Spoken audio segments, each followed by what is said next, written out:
Welcome to McRae Center Broadcasting. I'm your host, Darius Melvine, and today we're going to be talking about some NCAA topics along with the Lee's McRae athletics that's going on campus this week and this past week. So I hope you enjoy, and I just wanted to say thank you for supporting me, supporting the show. It's been I'm really appreciate it.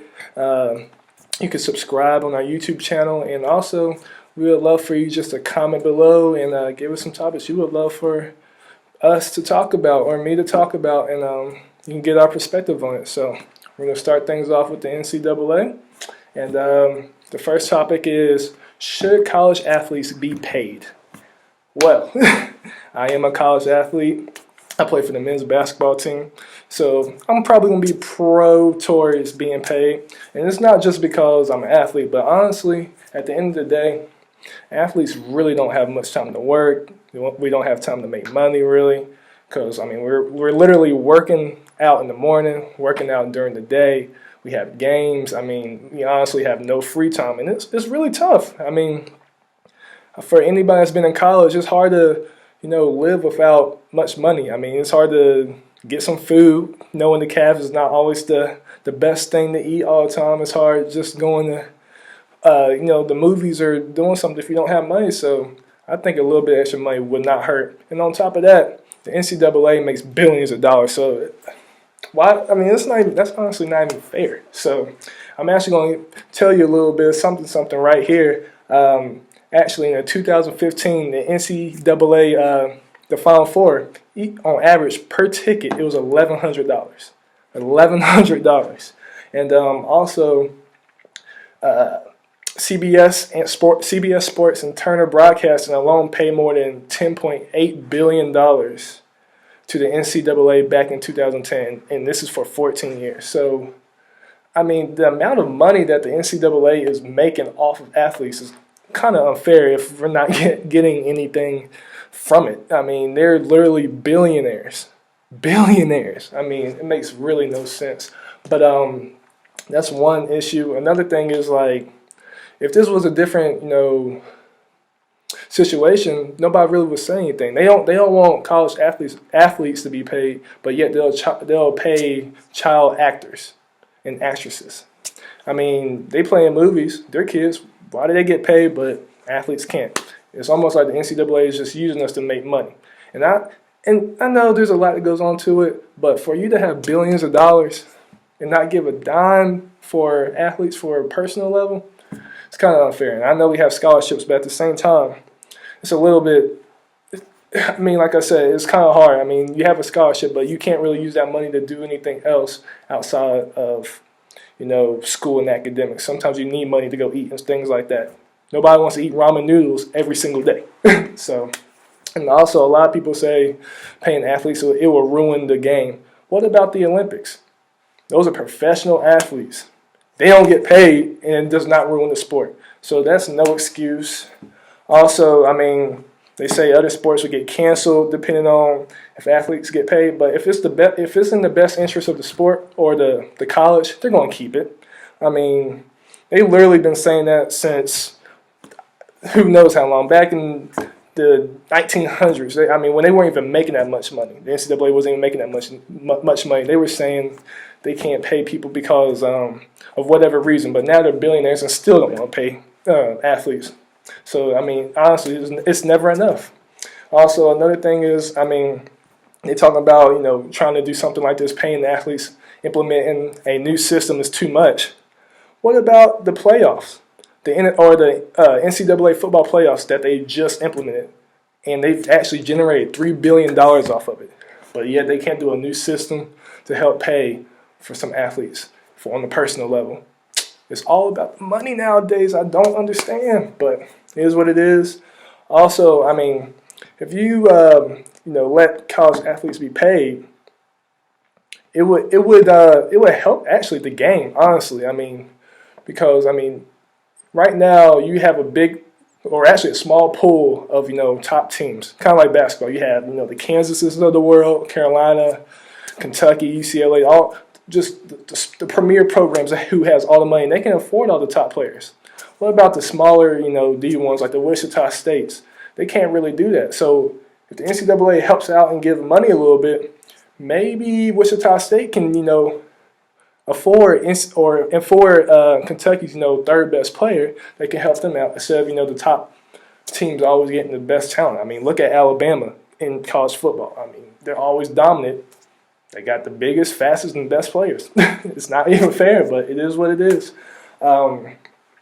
And also, I mean, if you pay athletes, I'm pretty sure the top athletes and top players, I mean, unless they're the number one draft pick, I'm pretty sure they wouldn't mind staying in college a little bit more. I know a lot of reasons why college athletes leave early is because if you have a contract, possibly, you're going to leave and take that money because if you're going to stay in college and you're not getting paid and you possibly get hurt, you can be really upset and regret that later on in life, So if you was to pay a college athlete, I think they will definitely want to stay a little bit more because they're getting incentives, they're getting money, and I mean, you can't really, deny like how an athlete would feel about that.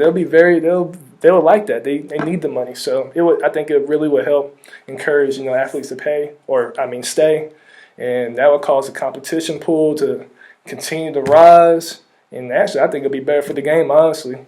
Because a lot of, the top players, they actually leave after 1 year in college basketball to go to the NBA. I mean, college football is a little bit different. I think they have to stay 3 years. So, the only reason why that is because the NCAA makes more money off of the college football programs. So they want the top players to stay so people can continue to come and pay money, big bucks for it. So it's all about money, basically. I'm just going to switch gears a little bit. It's still NCAA, but switch gears just a little bit. Actually, starting in the 2019-2020 year, the NCAA will start to distribute some revenue for academic performances for teams. So basically, they're saying if a team does really, really well in academics or whatnot, they can get money. I think this is very good. I know some people think they're kind of negative towards it because if there's a team that's not doing well in the academics or on the field, a lot of people might say they may not need the money.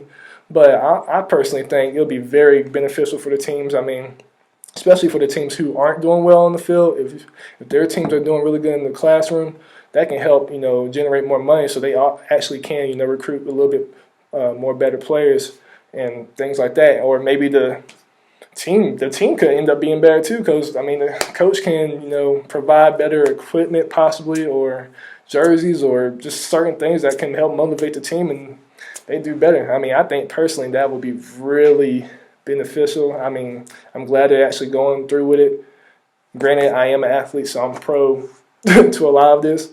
I wish it was here a little bit earlier in my college career, but it is what it is. I can't really do much about it. They're doing it now, but I think it'll really be good for this rule to get implemented, and I can't wait to see what happens for college athletes in the future. I know a lot of people actually been talking about some of the issues that's going on with college athletes, how they really can't get money, and just sometimes the CAV isn't open, and we can't really get food. If you got practice at 9 o'clock at night, the CAV's closed. What are you going to eat? So a lot of people have been doing a lot of things to help out college athletes, and I appreciate y'all for that. So that's it for the NCAA topics right now. I'm going to switch gears to Lee's McRae Athletics. I'm going to start off with the women's soccer team. So basically, the women's soccer team finished their last game this week. They finished the season 7-12, 6-5 in conference. They scored 20 goals in 19 games. And here's just a little bit of recap. They beat Barton November 1st, 3-1. Senior forward Lena Langell actually tallied a goal and an assist to help the Lees McRae College women's soccer team win. Langell, she scored her 5th goal in the 18th minute. It was assisted by senior Emma McGovern, which was her 3rd assist of the season. The two teams went into halftime at the same 1-0 score. Barton tied the game at 1-1 with an unassisted goal at the 51st minute. And Lise McRae quickly answered the goal with Cheyenne Warwick.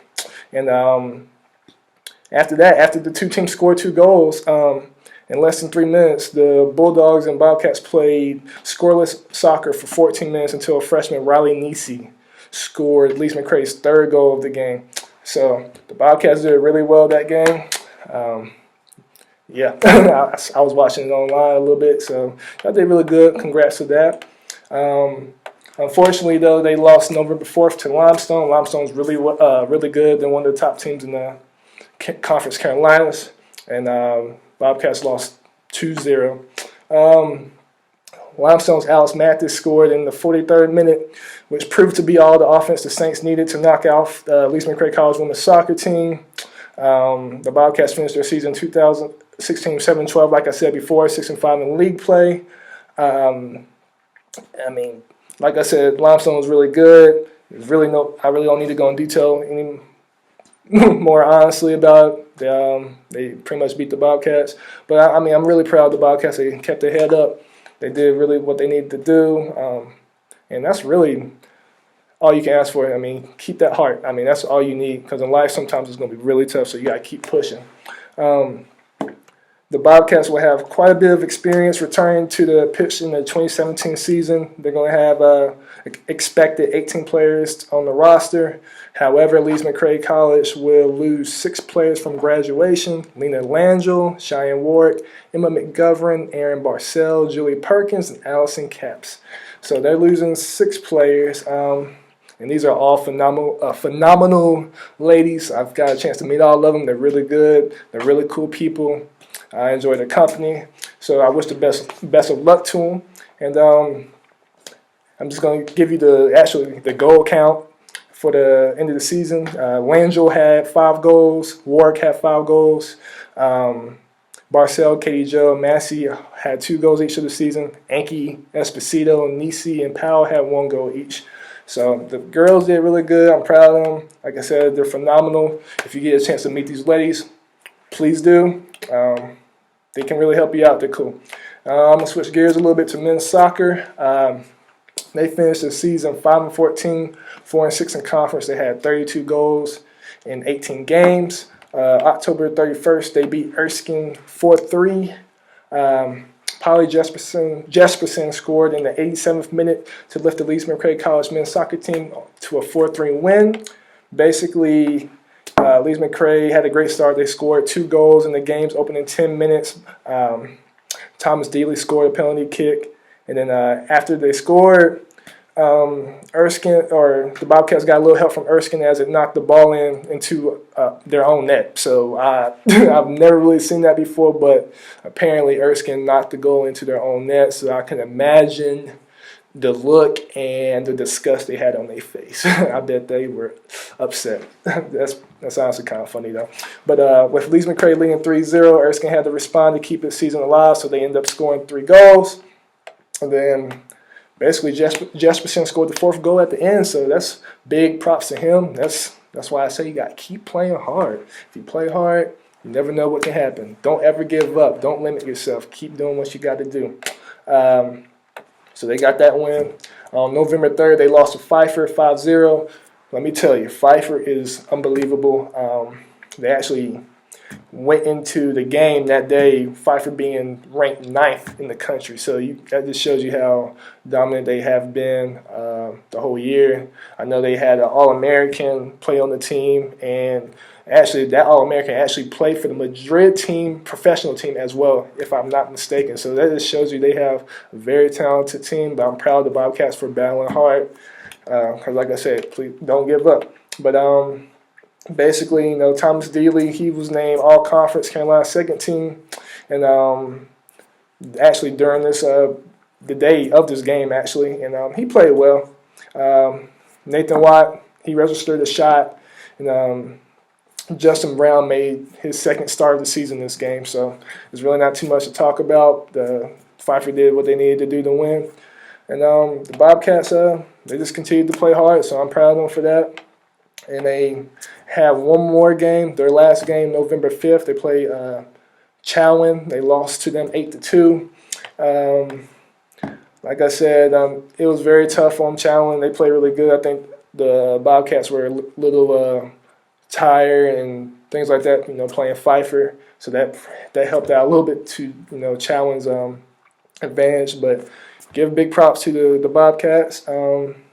Challenge Terrell Williamson scored the game's first goal just in the 15 seconds. So they started off, scoring, and I know that was a big momentum shift. And unfortunately, the Bobcats couldn't overcome that. So they lost to them 8-2. Among returnees for the 2017 season are all-conference Carolinas players James Morgan, Thomas Dealey, and Paul Bassett. So they're all coming back. They did really well. Hopefully the team, they do what they need to do for next year. Unfortunately, I won't be here to see y'all because I'm graduating this year. But y'all do y'all thing. Keep it up. And for the season, Dealey, he finished with 12 goals for the season. Bassett had 7 for the season. Jesperson had 6. Gray, Morgan, and Watt had 2 each. And then Fry and Oakley had 1 each. So they did pretty good this season. I can't really complain.